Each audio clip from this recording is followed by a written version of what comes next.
হ্যাঁ ওটা তো ওই দাদার বন্ধুদের।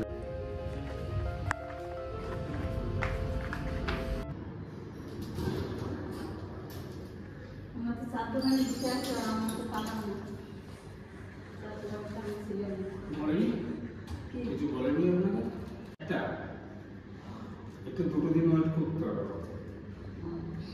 জানি না, কিন্তু আমরা তো পাকার কথা বলে দিয়েছি। আমরা তো পাকার কথা বললাম 10 তারিখে, আমরা পাখিটাকে ছাড়বো 10 তারিখে হবে না, অসুবিধা আছে পরে দিলাম এখন পড়াকে করতে হবে।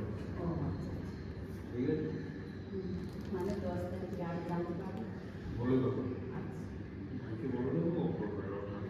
ঠিক আছে কারণ আমি তো সরকার থেকে টাকা পয়সা জোগাড় করে ফেলেছি। ঠিক আছে বুঝতে পেরেছি। আমরা তো আরো বাইরে আছি তো আলোচনা ব্যাপার আছে একটু। ঠিক আছে কথা বলে নিও। ঠিক আছে হ্যাঁ আমরা রাখা থাকবো। ঠিক আছে।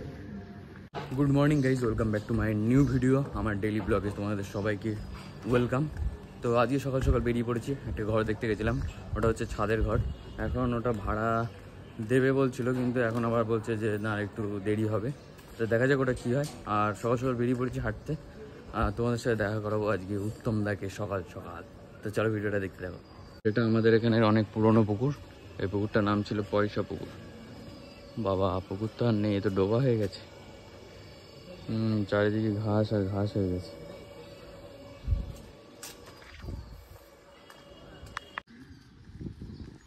এটা হচ্ছে একটা স্কুল, এই যে দমদম বিবেকানন্দন বিদ্যালয়।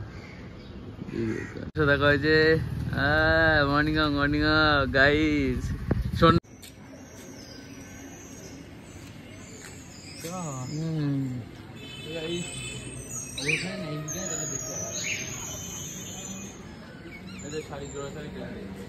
বাপরে কত বড় সূর্য।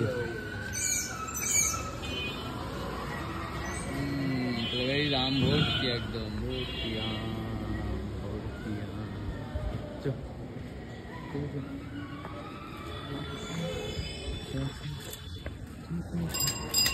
তো গাইস এখন আমরা যাচ্ছি বাড়ি। স্যারকে আমরা ধরে নিয়েছি মর্নিং ওয়াক থেকে।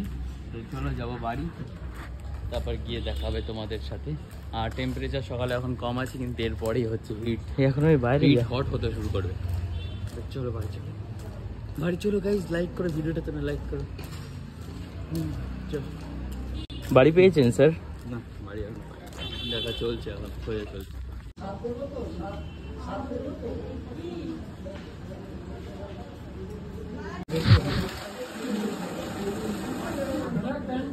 একটা ছোট্ট কাজ মিটিয়ে তারপরে এখন আবার দুপুরবেলা খেয়ে দিয়ে এখন বিকেলবেলা বেরোচ্ছে, একটু গৌরমোড় যাচ্ছি। একটা ছোট্ট কাজ আছে ওখানেও, কাজটা মিটিয়ে তারপরে আবার বাড়ি আসবো। আর এখন বেরিয়েছি আমি বিকেলবেলা, ফলে ওয়েদারে গরম একটু কম লাগছে। ঘরে গরম কিন্তু বাইরেটাও ঠিক আছে। উফ, তো চলো যাওয়া যায়। বলা হয়নি যে লাইফে যে প্রবলেমটা চলছিল, মানে ঘর ভাড়া ঘর খোঁজার, তো সেটা এখনও অবধি সমাধান হয়নি, সেটা বলা হয়নি। এখনও অবধি খোঁজাখুঁজি চলছে, এখন দেখা যাক কতদূর কী হয়। তবে ওটা একটা বিশাল বড় প্রবলেমে এখনও অবধি আছে, দেখা যাক ওটা কি হয়।